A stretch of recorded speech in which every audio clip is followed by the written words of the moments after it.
Hello, this is Scream Analysis, and today I'm going to be reading you a true story, and one that I think is undoubtedly one of the scariest that I've read so far, namely because the truth behind it is the most terrifying.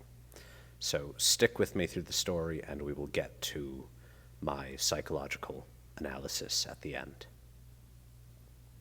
On April 9th, 1955, Marty, who was then 5 years old, was approached by his grandfather Samuel during bedtime, and his grandfather asked, "Do you scare easily?" "No," Marty replied. His grandfather said, "Are you a strong man and not afraid of new things?" "If I am with you and take care of you." "Yes," Marty said. His grandfather said, "I want you to go with me on a walk Saturday, and you will see great things, but you are to tell no one. You can never tell your mom or dad or brothers or sisters, because it could hurt Grandpa and Grandma, and they might have to move far away." Marty told his grandfather I would never tell. His grandfather Samuel hugged him and asked, "Do you promise?" "Yes," said Marty. Marty's grandfather Samuel often shared special stories with Marty that were for him and nobody else. And many of these stories, Marty says, he didn't understand, other than that they were about great wonders and people from far-off places. And although Marty had many siblings, he shared a special bond with his grandfather and would never reveal his secrets. So Samuel called for Marty's grandmother, and he turned to her and told her, "I'm going to show the boy tomorrow, so he understands what I've been telling him. Tell his mom we will be okay, but we might be late getting home." At this point, Marty's grandmother began crying, and Marty felt bad for her, and asked, "What's wrong, Grandma?" And she said nothing, and he said, "Don't cry, Mama, it's okay." And she said, "I am crying because tomorrow you will know who you are. This is a good thing. Tomorrow is going to be a wonderful day for you. Stay close to Grandpa, listen to him, and just do what he says. Do not be afraid. Some things you might see. It's okay to always trust Grandpa." At this point, she hugged Marty and told him to go to bed, and she warned Samuel that only Marty was to go and that none of his other siblings could go or know anything. This, of course, Marty's grandfather Samuel agreed. According to Marty, and I quote, "That night was hard to sleep, as what lay ahead for me the next day kept me awake most of the night." So the next morning arrived, and after breakfast, Marty's grandfather approached him and said, "Are you ready to go for that walk, Marty?" Marty was excited as he and his grandfather left the rural Colorado farmhouse and walked down a dirt road. Eventually, they left the farmhouse behind them and were surrounded by fields. And suddenly, Marty was shocked to see a, quote, "very large, oval-shaped object dropped down from the sky. It glowed orange, then turned bright white as it began to get low. A tripod landing gear descended, and the object landed on the road in front of them. And it was close enough that he could feel the heat emanating from the craft. And as this craft settled on the dirt road, the wind blew fiercely, kicking up a cloud of dust. Marty's grandfather Samuel picked him up and said, 'They're here, son. Please don't be afraid. They're my friends and yours. Trust Grandpa.' As Marty says, I wasn't scared at all. I don't know why, but I wasn't. So this craft, according to Marty, was humming loudly. His grandfather set Marty down and said, 'Be kind and respectful. Stand where you are and don't move until I tell you.' At this point, a door opened on the side of the object, and two people walked out and moved toward them. Now at this point, Marty began to feel some fear. His grandfather approached these men and began to speak a strange language unknown to Marty. They touched hands and shoulders, and after a few minutes, the two men and his grandfather approached Marty, and Marty said, 'What were you saying?' His grandfather said, 'It is the old talk from where Grandma and I came from.'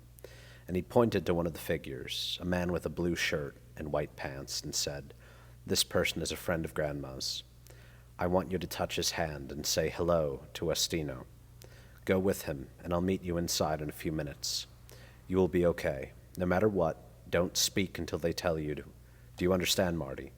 Marty said yes, and Ostino, this man, held out his hand, which Marty took, and together they walked to the right side of the object, where Marty could see a large doorway, and they went inside And inside, Marty was surprised to see that this object was huge, much bigger on the inside than the outside, and it was filled with numerous people engaged in all kinds of activity. Ostino led him up a ramp into a room that reminded Marty of a doctor's office. There were tables and lights and metallic walls. Another person picked Marty up and put him on one of the tables. He then placed this, quote, crown-looking thing with two bent prongs on the top. And then he put this thing on Marty's head, and Marty felt a brief flash of pain, and then was surprised to hear the man speaking. "Do you understand what I am saying to you?" the man said. "Yes," Marty replied. The man asked, "Would you like to see a great wonder? Your friends would like you to. See your grandpa's home." At this point, Marty felt a soft movement and asked Austin if they were moving. And Ostino said that yes. In fact, they had been moving for some time, and would Marty like to take a look around the ship with him? Marty said yes, and as they walked around, Marty asked where his grandfather was. Ostino replied he is with his friends and will be with us soon. It was a short time later that Marty's grandfather appeared. His grandfather told Ostino to go ahead and show Marty the craft, but only the safe areas, so Ostino began to give Marty a tour of this craft, and Marty was absolutely surprised by the sheer size of this craft, which he estimates was as big as a football field on the inside, and was filled with human-looking people. The craft, he estimated, was 40 feet high, 120 feet long, with two whitish pink decks. So Ostino asked Marty, "Are you hungry or thirsty?" And Marty replied, "Could I have something to drink?" And as Marty says, he, Ostino, went over to this wall, put his hand on this thing, and water filled this container. I drank it, and let me tell you, it was great. I could not believe how good it tasted. He showed me if I pinched the glass in this spot, watch what would happen. I did, and the glass turned cold. Marty says this liquid appeared to be water, but tasted better.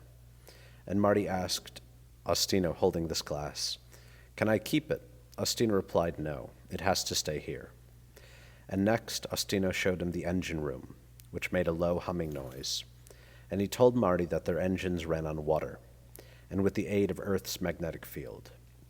And he said that one day, the people on Earth would learn how to use water and the magnetic fields of Earth to power their vehicles.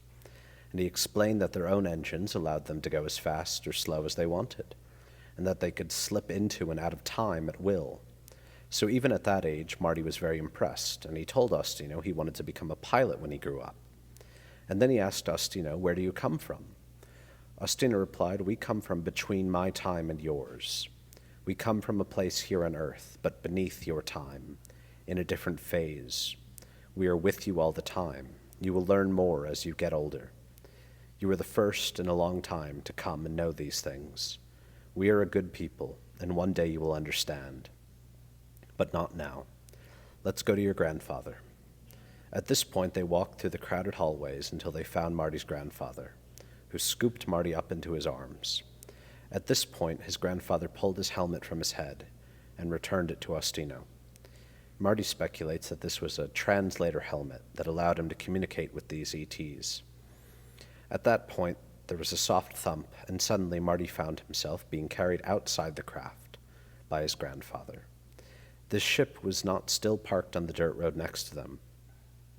At this point, Marty tried to talk with his grandfather about the flying object and the strange men. But the ship took off, and his grandfather said, "Be quiet. Say nothing, and one day I will talk about it. But if you say anything now, the sheriff will take you away, and you will not see your family again. And I will go to jail, and your mom and dad too, so you can only talk to me about it. If you need to talk, you are to say, 'Papa, will you read me a book?'" If you have common sense, you know exactly what happened. This is not a UFO story. This is what Sigmund Freud called a screen memory, which is a memory that is placed over a traumatic memory that is too terrible to be remembered by the individual. Now, this is not a knock on the fellow who shared this story. I found this from a channel by a fellow named Preston Dennett. I don't expect everyone to be able to recognize a screen memory, especially if they've experienced something like that and have screened it over themselves. Of course, this is an unconscious process. This is not something people are aware of. There is an amazing movie by Gregg Araki called Mysterious Skin, which deals exactly with this subject. It's about a baseball coach to two boys, and one of them remembers and becomes a prostitute. The other cannot remember it, but remembers being abducted by aliens. That is the screen memory that his psyche had chosen. And he follows this memory. I won't spoil it further, but that's the subject of the film. You know, for the past week or so, I've shared scary stories with you, and some of them I do think are real, that a person did have an experience with an entity, with an archetypal manifestation. But I also think that it's extraordinarily important that we make a distinction between a screen memory and a visionary encounter. They are two entirely separate things. And the terror, the horror of this story, to me, is very immense. That it goes unseen, it goes unrecognized. Obviously, what really gives it away is the language of the grandfather. Even in very strange alien cases, it's most often the aliens say, tell everyone, tell everybody that you can. So usually when it's a real alien, they want you to share. They want you to become some kind of a cult leader. When it's a screen memory like that, it's tell no one. This is just between us. This is a secret. It's terrible. It's very terrible. The story goes on a little tiny bit about other encounters that he can't remember, and that his grandfather maintained never tell anyone, never tell anyone. And I think he said 50 years later, he did tell his family, and they thought he was crazy. They said that he was lying. This is also, of course, the case with traumatic events. You know, you're crazy. You're making it up. Very tragic, a very terrible story. Thank you for listening, and I hope that you have some care for this person, that it's not a laughable thing. The tragedies of our lives sometimes are too much to bear, and we need art. We need dreams, lest we perish from the truth. Screams matter.